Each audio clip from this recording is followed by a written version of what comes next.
And now to our second guest, Family First Senator Stephen Fielding, who will join us here in the studio. Senator Fielding has just returned from a fact-finding mission to Washington DC, where he tried to find answers to some key questions on climate change. So to take us there to the interview, here's the reaction to his trip from the major parties.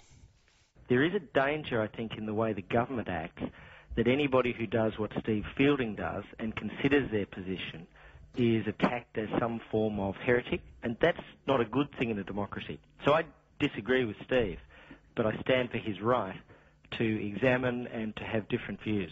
The CPRS is an important enough issue for senators to pass the legislation.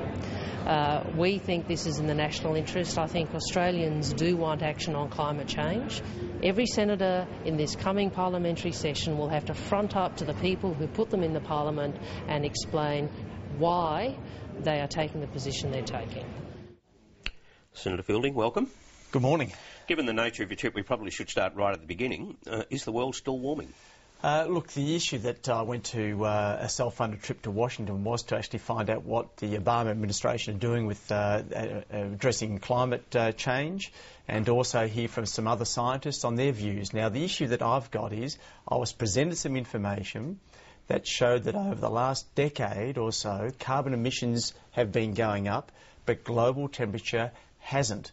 Now, that's a fundamental question that I want to put forward to the Minister Wong and the Chief Scientist to get an explanation of what is going on. Up until now, I think we've all believed that carbon emissions are actually driving up global temperatures and causing global warming, which is a real concern for all of us. And you're not convinced? You're not even convinced of that basic fact? I'm open, Barry, and this is the key to it. I'm actually open to both sides. Now, up until now, I think we've all just believed the science has proven beyond a doubt that carbon emissions are causing catastrophic global warming. Now, I've been presented with some information that actually puts that into question. Now, I need to take that to the Australian government and the Chief Scientist at Monday at 4 o'clock. It's a very important discussion to actually get to the bottom of it. With Senator Penny Wong? With Senator Wong and with the Chief Scientist. And they're the people that actually are saying that we've got a real problem with carbon emissions. I need to hear from them an explanation of why carbon emissions have been going up over the last decade and temperatures haven't been going up. So Penny Wong will need to convince you not only that the globe is warming, but that humans are responsible for that. It's not a matter of saying that. I'll go through this again, Barry. They have clearly shown me, and these are credible scientists from what I can gather, they have put together some figures and some data which I'll present to Penny Wong and the Chief Scientist on Monday that show over the last decade carbon emissions have been going up, but global temperatures have not. Now, that causes a huge question about how we respond to climate change. If it's not carbon emissions are the problem, then what do we need to do? And that's the question. Now, I'm open to it. I'm hoping that Minister Wong and the Chief Scientist can convince me that Steve, look, it really is carbon emissions, and then we can get on with it. But at the moment, I've got some serious questions, and I'm very open-minded. The scientists that you refer to, are they people who address the Heartland Institute of Chicago? Yes, certainly some of them are, and some of them are actually Australian ones here based in Australia. But that's an organisation funded by the fossil fuel industry, right? Look, I don't know where it's funded from. What I do, Barry, is look at actually information and facts and figures. And being an engineer, that's what I'm trained to do, is look at facts and figures. Now, they've put something in front of me, and I need to get to the bottom of it. And again, if I make it quite clear, they have shown, and they've got data that shows carbon emissions up, but global temperature not up. Now, that's a serious concern, not over 1 year, over 10 to 15 years. Well, the United Nations set up a panel representing thousands of scientists. They studied the issue for years, and they concluded that man-made carbon emissions are the major cause of global warming. Why is that not good enough? Well, Barry, look, I also heard in the States that there's thousands of scientists that have a different view. So I suppose, look, we can sort of say he said, she said. What I want to do is look at the facts and the figures. And realistically, if carbon is not the problem, that's a serious question that needs to be answered. And the best people to answer that is Minister Wong and the Chief Scientist, where Penny is actually getting her advice from. Well, it's a huge issue. How on earth are you going to clear up the science in a matter of months? Well, look, seriously, I don't think the question has been actually put that precisely to the Minister before. The data is quite clear. Carbon emissions up over the last decade or so, but global temperatures are not going up. Now, if that's true, then you've got to... It's a fundamental question that undermines how we respond to climate change. Both sides agree in climate change.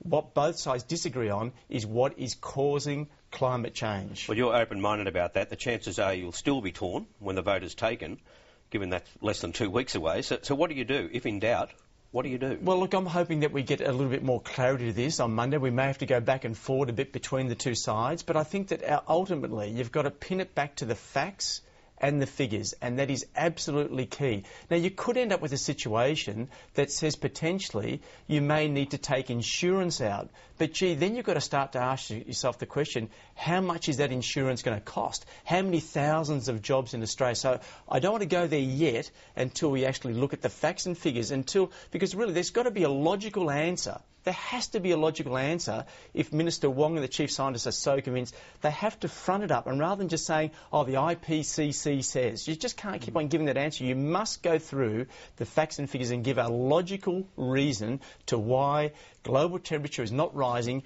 but carbon emissions have been going up. If there's that direct link, if that's the direct driver, you've got to actually then prove beyond a doubt. But if in the end, and I'm sure people will say this to you, that if in doubt, then give the benefit of the doubt to the planet. Well, Barry, I think you've got to actually ask yourself the question is, are there other things driving it? If, for example, the Chief Scientist and Penny Wong cannot come up with a logical argument, then you've got to ask yourself what else is driving global change and then start to address those issues.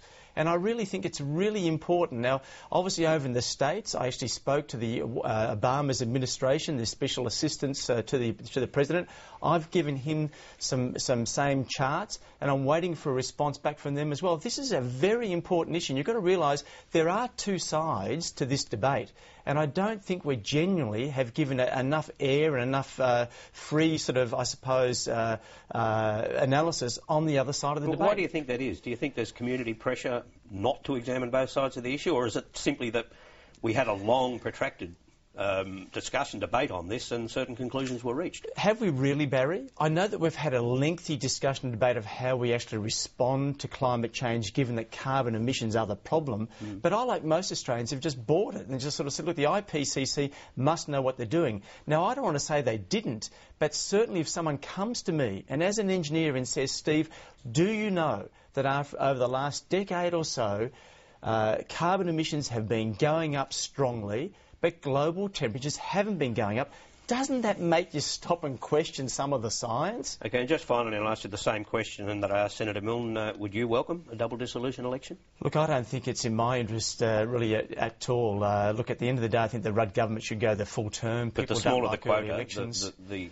easier your chance of getting re-elected. Look, I think I'm going to find it pretty tough to get re-elected, but look, what I did from day one, as I said when I got in, I would actually look at the issues on their merits, question, and that's exactly what I'm doing with the emissions trading scheme or how to respond to climate change, and I think that's healthy. I think a lot of people like people being in the Senate that are prepared to ask and stand up and ask the tough questions and make sure you're looking on facts and figures and not just on political point scoring.